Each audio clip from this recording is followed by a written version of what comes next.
How's everyone doing? Oh, come on. I want to start off tonight by thanking my wonderful unit for being the unit of excellence that you are. And also special thanks and congratulations to our newest Offspring directors, Shannon Neese and Stephanie Hernandez. Because of all of you, that is the reason I am here representing you today.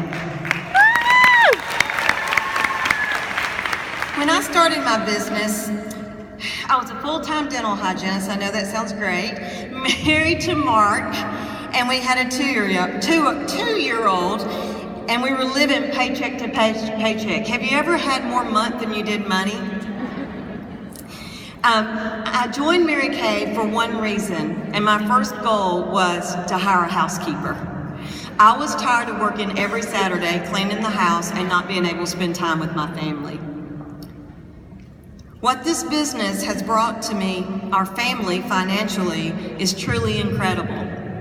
However, the life lessons I have learned are priceless.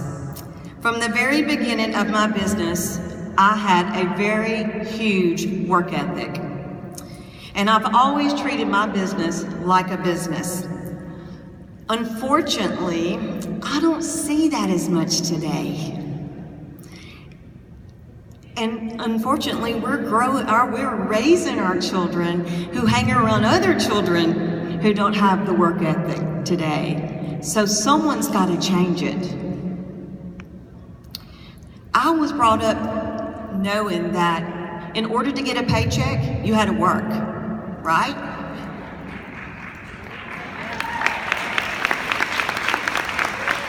And if you want to get paid more, you worked overtime and you got paid double. That's right. Another thing that I learned through this business is you work when you don't even feel like it. Imagine that. And I think both of these ladies up here tonight expressed that they worked when they didn't feel like it.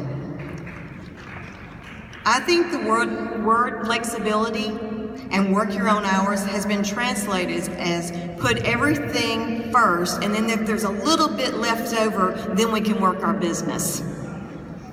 I totally I know that Mary Kay put God first, family second, and career third, and I can guarantee you that our founder, Mary Kay, worked a 40-plus hour week every single week. And I think we need to go back to it. I totally believe it takes three critical things to make your Mary Kay business work. Besides prayer, I believe a good work ethic. Treat it like a business and always do more than expected. Number two, believe without a doubt that you can do it and that you deserve it. Number three, build relationships. I remember my Emeritus Senior National Sales Director, Pat Danforth. We were at a retreat in Puerto Rico, and she was talking to other nationals and top sales directors. And what she said, I will never forget. She said, I have no idea what Sonya's production was last month, but I can tell you her husband's name, her children's name, their ages, and even her dog's name, and that she loves Elvis Presley. Another life lesson that I was taught by Pat was, again, work when you can because there will be times you can't. That is one part of my journey that has really changed who I am today. 2010 was our third top director trip, and we were actually here at Career Conference on target for $1 million unit club. When we left, April, 3 weeks later, our daughter Margaret, at the age of 19, was diagnosed with MS. I do want to say that even though Margaret was in the hospital 7 to 10 days in April, and the entire month of May, we were trying to figure out what was wrong with her, I did continue to work my business by phone interviews, whatever I could do, and I had many nationals and other sales director friends help me by doing conference calls. I'm so proud, though, to say that we did finish the number 2 unit in the Ruby Seminar with over 800,000 that year.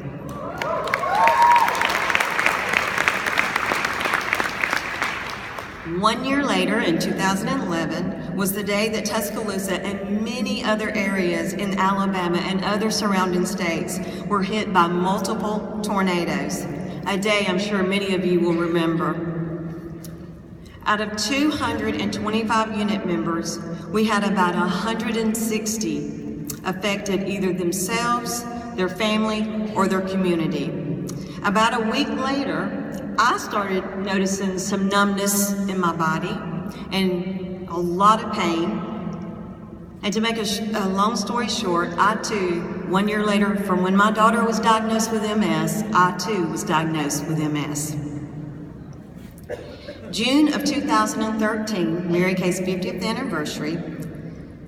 On June 21st, my housekeeper found my daughter in our backyard, on our back porch, having a seizure. Margaret was actually studying for NCLEX, which was her nursing exam, and had our housekeeper not walked out that day to tell Margaret good luck on the test, Margaret wouldn't be here with us today. Her seizure lasted almost 4 hours. But God is good. She woke up saying, "Oh my gosh, I gotta take my test." And I'm like, "Oh, thank God." And you know, the thing I remember about that day, I went into the zone, as mothers do. When I got the phone call, I was about 10 minutes away. And I don't remember anything. I know I called Mark, but I remember calling one of my sales directors who I knew was a little bit ahead of me because we'd been on the phone. And when I got to my home, she was sitting with my daughter who was barely breathing, praying over her. Where else but Mary Kay could you find people like that?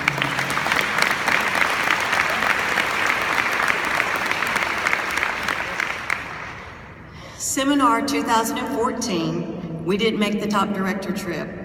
And I remember thinking, sitting there, this is my year to go home and do million and build our national area. We had an amazing July and also an amazing August, but September 20th, my world as I knew came crashing down. My marriage of 24 years was in turmoil, and I honestly say that I don't even remember the next few months. I went into a deep depression, didn't leave the house for months. I was just a hot mess. Matter of fact, I probably wasn't even lukewarm.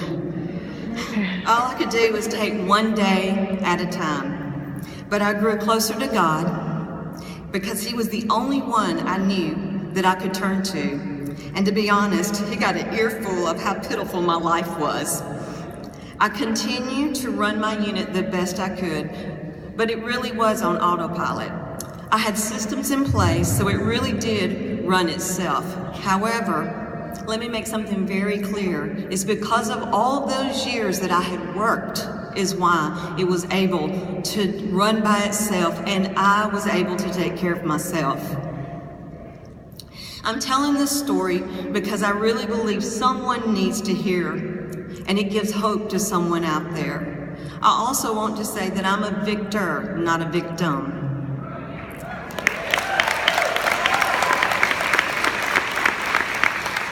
I definitely know there is a reason why I've been through all of this, and I'm starting to see it. I have a consultant in our unit that was actually my husband's dad's hospice nurse. I never did meet her, but she ended up coming into our unit, and at seminar, that 2014 at seminar, I noticed she kept talking about the same symptoms that I had. Of course, she was an RN, so to get her to go to the doctor was one thing, because nurses think they know it all. And the last place they go is to the doctor, right? And so finally, after 6 months, I finally got to go to see my specialist, who I think is one of the best in the country. She too was diagnosed with MS.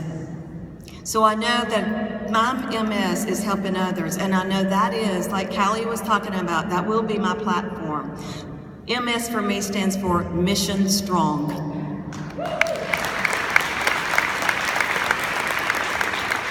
So now here's the updates and the victories since September. My husband and I are doing great. He's here with me today.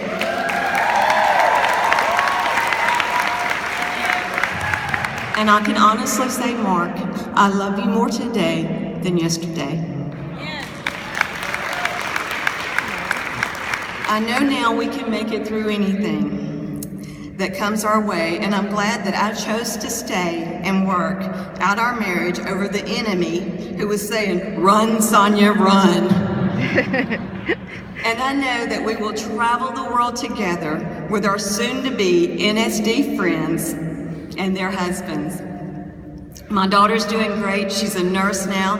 She currently works at the Children's Hospital of Birmingham. She's doing great. I mean, really, really good. And I can't forget to mention my son, Andrew. He's 21. He's trying to figure out what he's going to do for life. But, you know, I know whatever it will be, he will be successful because that's who Andrew is. About a month ago, I found a dream list that I had made a list of 1 through 25, and I was at a Future National workshop. And that dream list was really hard for me 12 years ago to write, to come up with 25 things that if I could have anything I wanted, what would it be? And that's really hard to do. But when I pulled out that list, I found it by accident. No, I didn't find it by accident. But when I found that list, it brought tears to my eyes because some of those trips that I had always wished and dreamed about actually have come true through my Mary Kay business. Also, one of it was debt-free. Now, we're not completely debt-free, but we're so much further than we were. And I want to challenge you. I want you to go and today I want you to take a sheet of paper out, and at the very top of it, if there was anything you could do in your wildest dreams, what would it be? And you've got to really dream big. That's what all this company is about, is dreaming big. But you know what? Dreaming is just the one thing you do. Once you dream, then you got to go out and make it happen. You can't just sit home and daydream. It takes action to make the dream come true. I want to end with my national song. There's words that I guess it's been over 12 years ago, that, again, I'm a huge Elvis Presley fan, and I had never heard this song. I have followed Elvis probably since I was 3 years old, and I heard this song and I'm like, oh my gosh, that's it. You know, that's that song that Pat Danforth's been telling me you'll know when you hear it. So I want to read these words because it went along with what we said tonight with Callie and Robin. It just kind of went along with what we have said. And I just know that on the way down here today that God put it in my heart to say this. I'm going to just read the last few words of it. My song is, If I Can Dream. Strong winds of promise that will blow away the doubt and fear. We're trapped in a world that's troubled with pain, but as long as a man, woman,